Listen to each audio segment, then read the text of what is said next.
inspira muchísimo cada vez que leo lo que hizo, que es, por ejemplo, Pablo Enrique Besson. Él llegó a Colonia Esperanza en 1881 y una de las primeras cuestiones con las que se encontró fue que cuando falleció una niña que tenía la religión bautista, no podía ser enterrada en el cementerio público porque estaba prohibido poder enterrar a personas que no practicaran la fe católica. Y entonces allí comenzó toda una lucha de Pablo Besson para empezar a ganar determinados derechos y libertades que les correspondían y por las que él bregaba.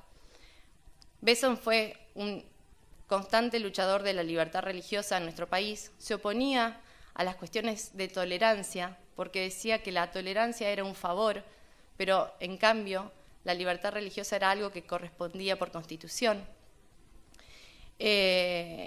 Bregó también por el matrimonio civil y gracias a su pluma, gracias a su erudición, por ejemplo, y debido también a que fue escuchado en ese momento seguramente por políticos liberales que teníamos en ese país, en 1888, si no me equivoco, se me fue ahora el año de 1884, se crea el Registro Civil Argentino, pero fue gracias, entre otras cosas, al aporte que hizo Pablo Besson con toda su lucha para ganar derechos civiles. Y posteriormente salió también la ley de matrimonio civil, que era otra cuestión por la cual se bregó permanentemente. Si nos vamos después al área, por ejemplo, saltamos un poquito y nos vamos al área de educación y al rol de la mujer en la sociedad, nos vamos a encontrar, como bien hoy también nos comentaba el pastor Míguez, con Juana Manso. Juana Manso, que adopta la religión protestante, metodista. Y ahí nos encontramos con una mujer que luchó contra viento y marea, con las cuestiones que en ese momento había contra la mujer, contra la educación, luchó por una educación que fuera mixta, que fuera laica. Cuando Sarmiento fue presidente, logró fundar 34 escuelas públicas, incorporó materias como el inglés, incorporó el hecho que los directivos tuvieran que concursar para acceder a los cargos, fue una gran escritora, fue gran erudita, luchó para que se reconozca el rol de la mujer en la sociedad. También nos encontramos, por ejemplo, con Josefina Lozada, de la Iglesia Discípulos de Cristo, quien también fue una gran luchadora por el rol de la mujer en la sociedad, fue la primer pastora de América Latina, fue una de las fundadoras de Falle y fue directiva también de esa institución. En el área de salud nos encontramos con Cecilia Grierson, la creadora de la Escuela de Enfermería y fundadora de la Asociación Obstétrica Nacional de la y de la Asociación Argentina de Primeros Auxilios, y fue la mujer que introdujo las alarmas en el sistema de ambulancias también. Todas cuestiones que hoy nos parecen como algo muy normal, como algo que lo tenemos en el día a día, pero valió el sacrificio de muchísimos hombres y mujeres que lucharon contra viento y marea para poder hoy tener y gozar de esos derechos, de esas cuestiones. En el área de salud me parece destacable y súper importante también destacar todo el trabajo que tiene la Iglesia Adventista, protegiendo y haciendo de la vida del cristiano la salud, brindando salud integral y ayudando a desarrollarse al ser humano, tanto en su aspecto físico, social, de bienestar, de salud. Y después me parece muy importante también poder destacar los derechos, todo el accionar de los protestantes en materia de derechos humanos y en búsqueda de la verdad. Y ahí me gustaría poder destacar al pastor y teólogo José Míguez Bonino. Fue un eximio profesor de teología, se comprometió con todo lo que es la ética política centrada en los pobres y en la defensa de los derechos humanos, y fue un incansable trabajador de la causa ecuménica. Fue padre del pastor Míguez. Participó, debido a su labor ecuménica, en el Concilio Vaticano II, fue el único protestante que tuvo la posibilidad de trabajar allí, fue uno de los fundadores de la APDH, que es la Asociación para los Derechos Humanos, y fue también uno de los presidentes del Consejo Mundial de Iglesias. Durante toda su tarea desarrollada allí, durante la época de la dictadura militar, bregó para ayudar a quienes eran perseguidos, y gracias a todo el trabajo que estas instituciones, junto con otras iglesias evangélicas, realizaron durante la época de la dictadura militar, cuando llegamos a la democracia nuevamente, el doctor Alfonsín los convocó para formar parte de la comisión de la cual surgió después el informe del Nunca Más. Es realmente valioso todo el aporte que a lo largo de toda nuestra historia nacional las comunidades evangélicas protestantes en este caso, han brindado al desarrollo de nuestra sociedad, de nuestro país y de nuestra identidad como argentinos. Realmente yo me siento muy orgullosa y agradezco muchísimo a todos los aportes que la comunidad evangélica ha brindado a nuestro desarrollo. Desde el gobierno actual y desde la Secretaría de Cultos no podemos más que agradecerles y animarlos a seguir trabajando en conjunto, destacar por sobre todas las cosas el trabajo en materia social, en trabajo en narcotráfico y drogadicción que hacen cada una de las comunidades día a día, el trabajo que se realizan para sacar a las personas de la pobreza, ayudar a los niños que están en situaciones de calle. El trabajo social que las comunidades religiosas realizan es sumamente importante y ayudan en muchísimos aspectos en donde el Estado muchas veces no logra llegar.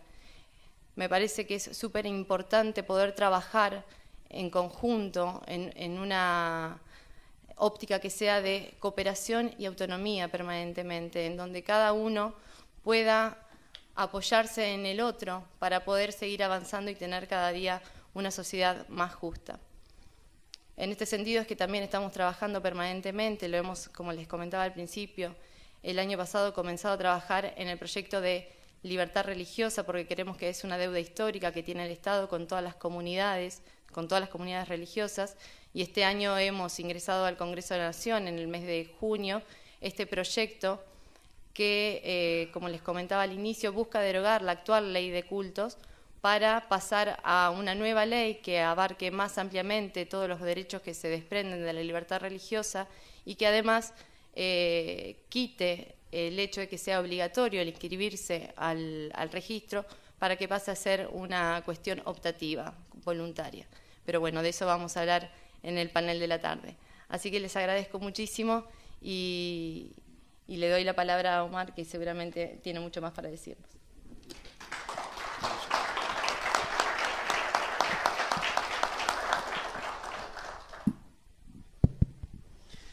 Gracias, Claudia. Gracias, Arturo, por la presentación. La verdad que es un gusto y una alegría poder compartir este rato de la mañana y la tarde con todos ustedes. Gracias por la invitación, Juan, en nombre de Juan, a todos los representantes de la universidad, Horacio, el rector, y a todos, ¿no? Arturo, gracias también. La verdad que es una alegría. Con Juan compartimos un viaje este año y, bueno, más allá del hecho de compartir esa experiencia, bueno, crecimos en fraternidad, ¿no? Crecimos en amistad y bueno, y que de esto se trata, de compartir más allá de lo que tienen que ver nuestras funciones, nuestras tareas diarias, ¿no? Por las cuales nos vinculamos, bueno, dar ese plus ultra que tiene que ver con el involucrarnos en nuestras vidas, ser amigos. Y a partir de ese momento él me invitó a participar, nos invitó como secretaría, pero en ese momento me invitó a participar de este encuentro, de venir a conocer todo el trabajo que realiza la comunidad, y desde ese primer momento sentí la necesidad y las ganas de poder acompañarlos este día, ¿no? Así que bueno, gracias, Juan, por eso. Les decía a algunos, recién tenía la tentación, a partir de la charla que dio Jorge de cambiar un poco la temática de mi charla, tengo ahí un vicio, la charla de Jorge Monge de recién, ¿no? Tengo un vicio que tiene que ver con algunas cuestiones históricas, pero simplemente voy a tomar algo que me va a servir después para mi charla, ¿no? Para lo que yo estaba pensando y quería compartir con ustedes esta mañana. Y digo de mirar el pasado para desde esa interpretación del pasado, integrarlo, asumirlo como propio para de alguna forma lanzarnos al futuro. O sea, de eso se trata, de mirar nuestra propia historia para poder comprender el presente y proyectar el futuro de otra manera, ¿no? O cuál es nuestro mejor futuro como país y según nuestras características históricas. Por eso voy a hacer una reflexión que, como decía, me sirve de introducción a lo que él decía. Yo veo en este análisis histórico que en la Argentina, digo, y es una hipótesis, ¿no? Por lo tanto es refutable, es discutible, cualquiera me puede decir sí, no, y bueno, y entraríamos en debate, y es una visión más para compartir o debatir. Yo veo, y a partir de esas palabras que decía de Jorge, como que hay dos grandes espíritus nacionales en pugna, ¿no? Si se quiere, uno más hispánico, latino, católico, aislacionista, ¿sí? Podría decirse conservador, y el otro más liberal, racionalista, librecambista, ¿no? Estos dos grandes espíritus claramente se encarnaron en proyectos políticos.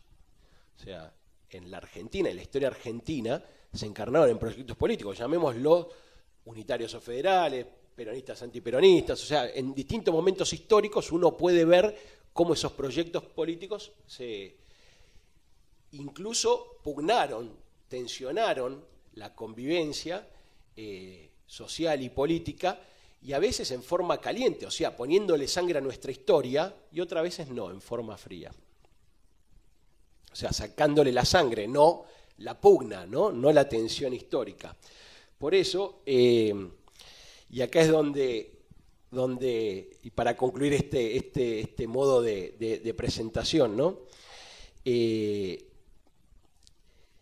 Estos dos proyectos, claro, como no lograron imponerse uno sobre otro, ¿sí? Como no lograron imponerse, se mantienen, o sea, se mantiene esa pugna. Entonces, la propuesta o la idea tiene que ver con, de alguna forma, abrazar esa historia, asumirla como propia, toda la historia, asumir como decían antes, ¿no? Sarmiento, Rosas, Urquiza, toda esa historia, Irigoyen, Perón, toda esa historia de nuestro país, asumirla como propia, sintetizarla, abrazarla, sin derecho de inventario. O sea, yo no puedo juzgar con mis criterios y mi condición actual por qué se tomaron las decisiones en el pasado que se tomaron, y si uno fue más entreguista, menos entreguista, ¿por qué? Entonces, sin derecho de inventario, abrazar la historia, amarla, y desde esa síntesis, desde ese ponerle paz a nuestra historia, lanzarme al futuro. Yo creo que esta es una condición para la dirigencia política, una dirigencia lúcida, que entienda que esto es una parte del problema, o sea, cómo resolver una de las partes del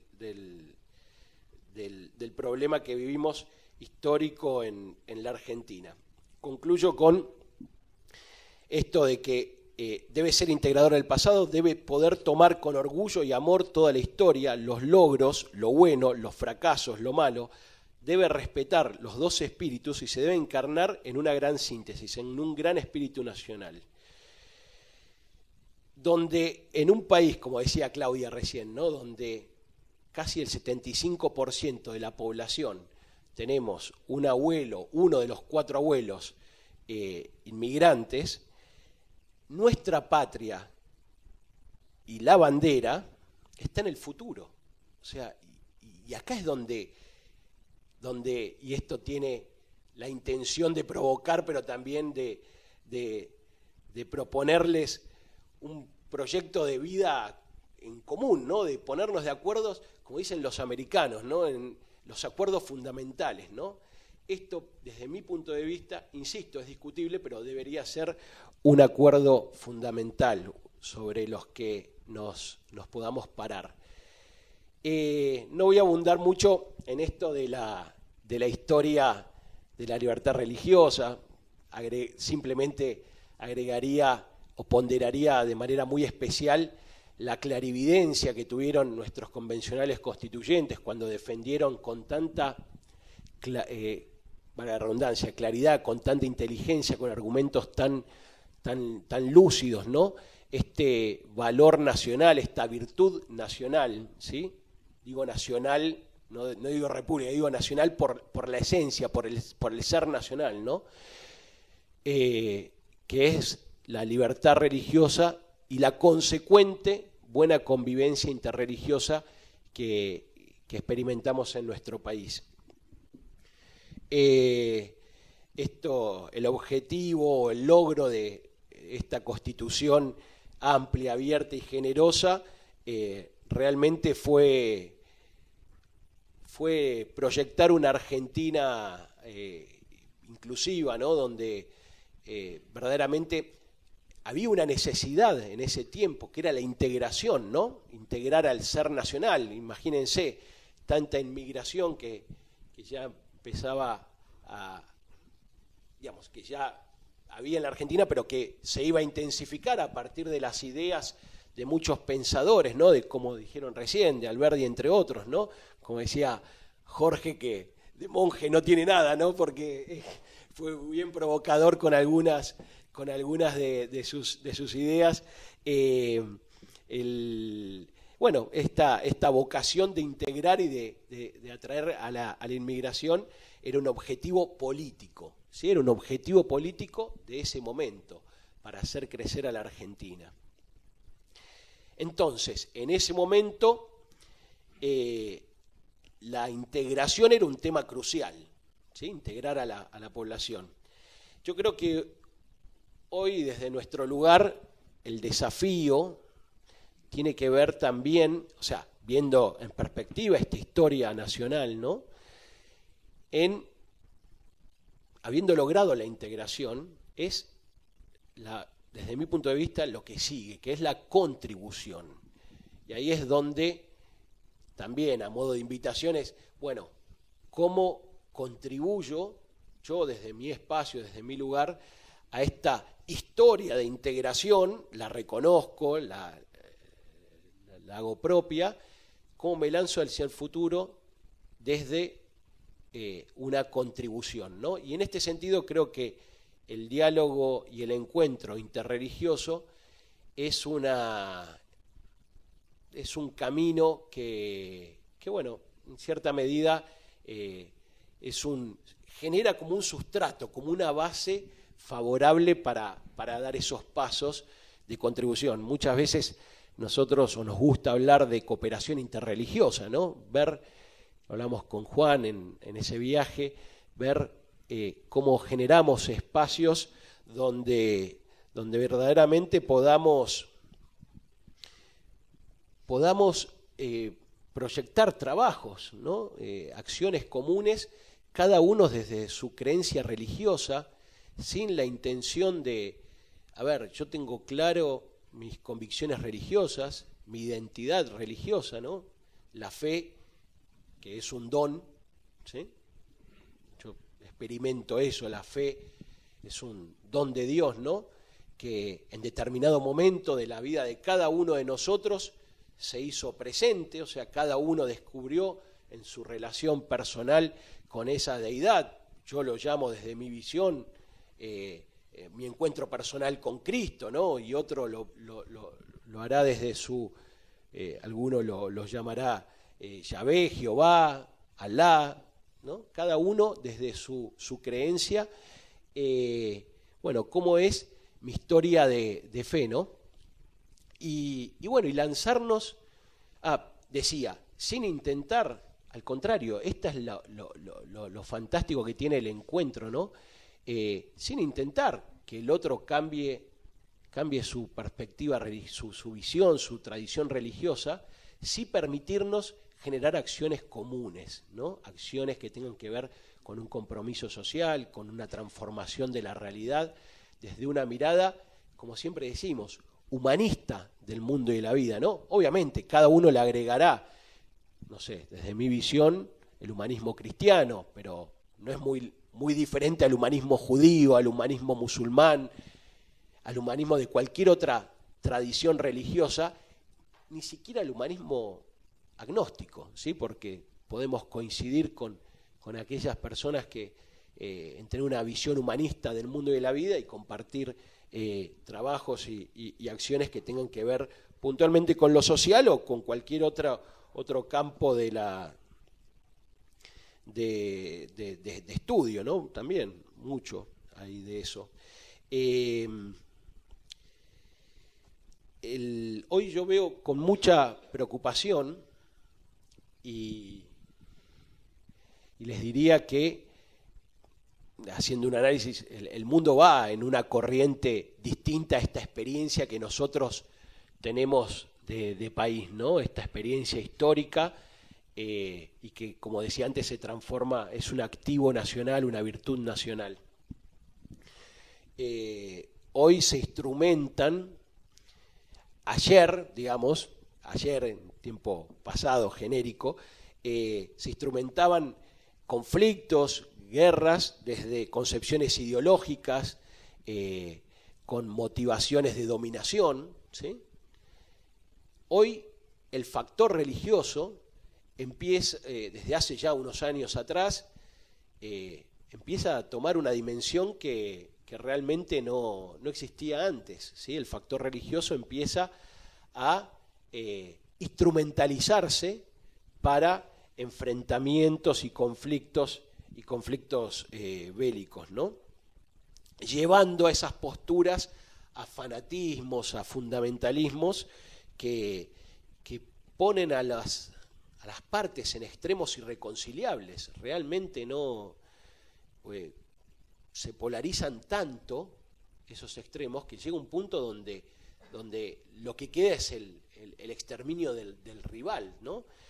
Entonces, bueno, acá es donde digo, la corriente va para otro lado y ahí es donde desde la Argentina tenemos un mensaje para compartir con el mundo y este mundo que cada vez se transforma más, más complejo, ¿no? En ese sentido, y jugando con las estrofas de nuestro himno nacional, ¿no? Qué bueno que es, recién lo decía Claudia, ¿no? Se visualizó desde el gobierno nacional la necesidad de poner en valor, de darle visibilidad a este activo y a esta virtud nacional que es la buena convivencia interreligiosa, la libertad religiosa, creando un área de gobierno que de alguna forma represente este valor, ¿no? Bueno, tomar conciencia, ¿no?, de esa invitación que nos hacemos todos los argentinos desde nuestro himno nacional, ¿no?, donde decimos que sean eternos los laureles, ¿no? Bueno, ¿cuáles son los laureles? ¿Cuáles son los laureles que en la Argentina queremos que sean eternos? El diálogo y el encuentro interreligioso, la buena convivencia interreligiosa, ¿es un laurel? Yo creo que sí. Ahora, que sea eterno va a depender de que lo revalidemos en cada generación, ¿no? Con espacios como este, ¿sí? Con espacios como el que estamos compartiendo en esta mañana, en este momento acá, donde cada uno desde su visión del mundo y de la vida y del hombre se permite encontrarse, conversar, dialogar, compartir esos puntos de vista, sin la necesidad de estar de acuerdo en todo, ¿no? Pero por lo menos permitirnos este encuentro. Sepan que no pasa no sé si en la gran mayoría de los países, pero en muchos países no hay espacio para estas estas posibilidades de encuentro, ¿no? No me voy a extender mucho más, simplemente voy a decir algo. Con Juan siempre lo venimos hablando, la verdad es que lo hemos compartido en el viaje también. Hablaron mucho de libertad y diversidad, gracias doctor Míguez también Claudia lo hizo. Lo mismo, una, no sé, provocación también, yo con esta idea, esta hipótesis de plantear esto de que los valores de la modernidad, ¿no? Los valores de la modernidad, llámense de la modernidad, de la Revolución Francesa y demás, que eran libertad, igualdad y fraternidad, puestos como valores de este mundo moderno. La ideologización de esos valores, ¿sí?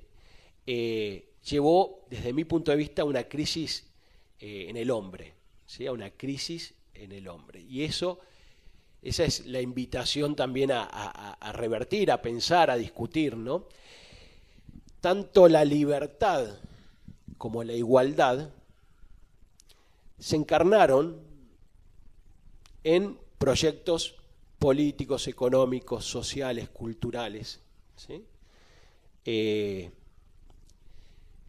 La fraternidad, desde mi punto de vista, no. La fraternidad fue dejada de lado, probablemente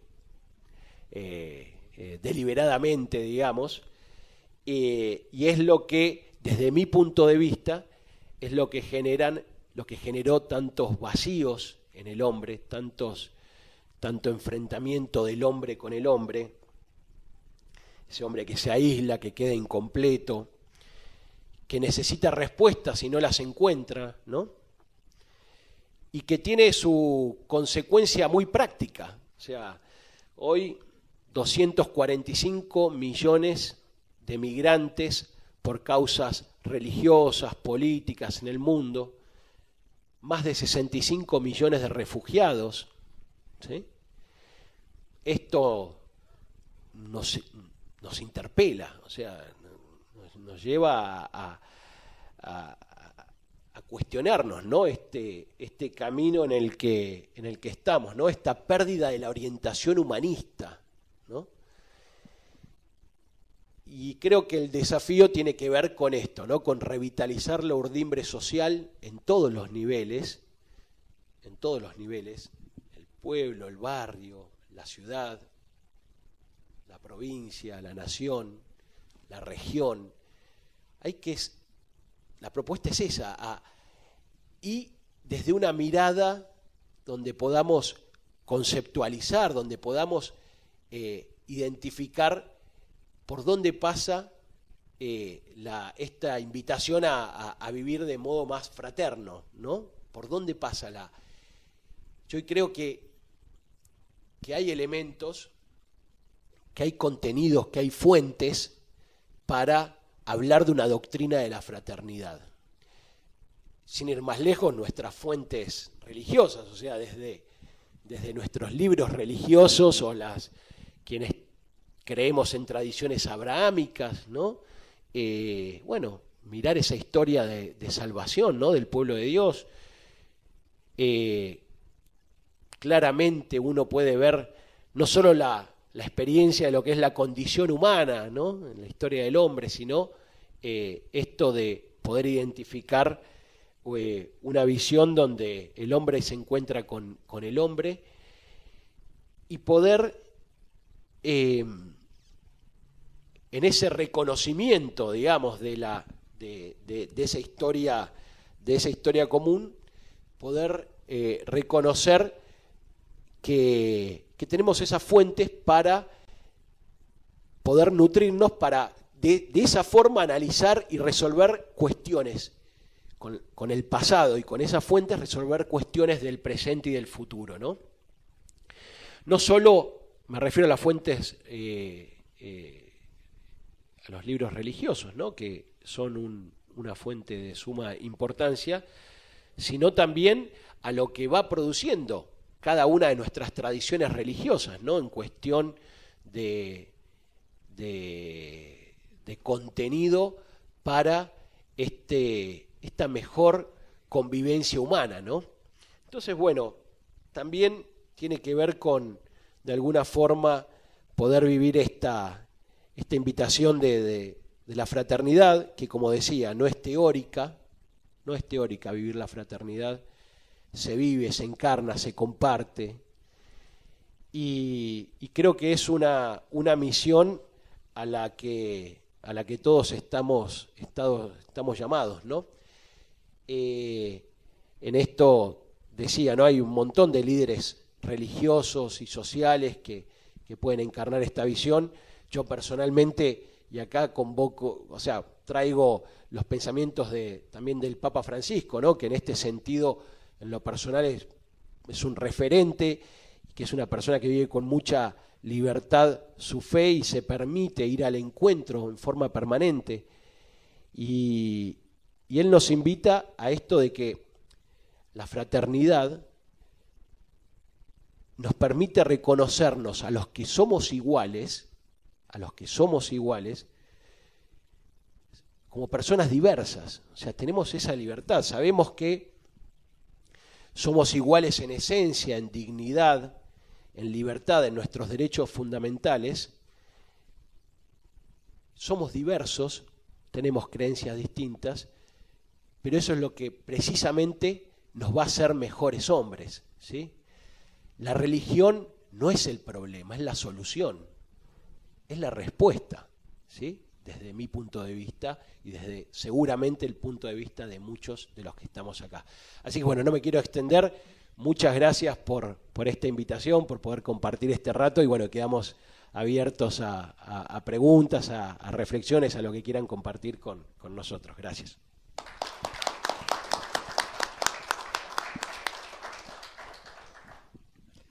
Agradecemos a Claudia, a Omar, y creo que tenemos un par de minutos para si alguna persona quisiera hacer alguna consulta, alguna colaboración, algún intercambio de ideas con el panel.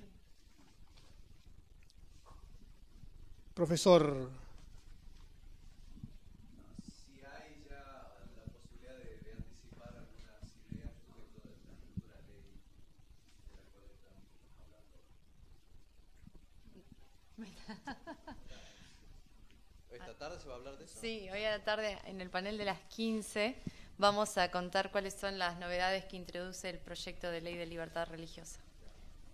Facultad de Teología a las 15 horas. Ah, ok. Doctor Alberto, por favor.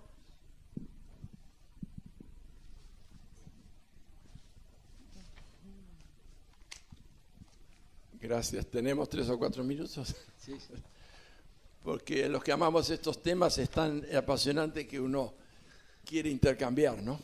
Disfruté de ambas exposiciones.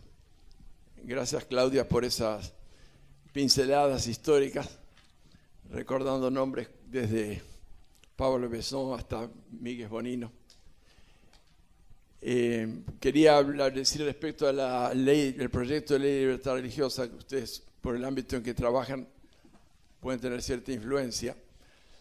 Hemos participado en varios proyectos y este no es perfecto, pero es el mejor que conozco. Hay muchos avances y muchas observaciones que hicimos, inclusive nosotros, por medio de Darío Bruno, de Juan Martín Vives, etcétera, y otros han sido recogidas. Y lamento que esté frenado, y no está frenado desde ámbitos religiosos, porque incluso la Iglesia Católica, con toda su influencia, está aceptando esto. Y en general las iglesias protestantes evangélicas estamos creyendo que es un paso positivo. Yo respeto muchísimo a las minorías, está en mi filosofía de vida, pero estas pequeñas minorías que agitan de una forma falsa los derechos humanos, o por lo menos unilateral, porque está bien, yo respeto los movimientos de femicidio, pro aborto y demás, pero cuando ellos al fin llevan la voz cantante porque son sumamente vocingleros y atropellan a las mayorías, no nos dejemos atropellar, porque en definitiva en esto tiene un sentido político. Y Omar, coincidí en tantas cosas que usted dijo. Pero hay algo que quizá no me quedó claro. Aprecio esa idea de unirnos y que no remover el pasado para rencores y demás, y que tenemos que mirar hacia el futuro.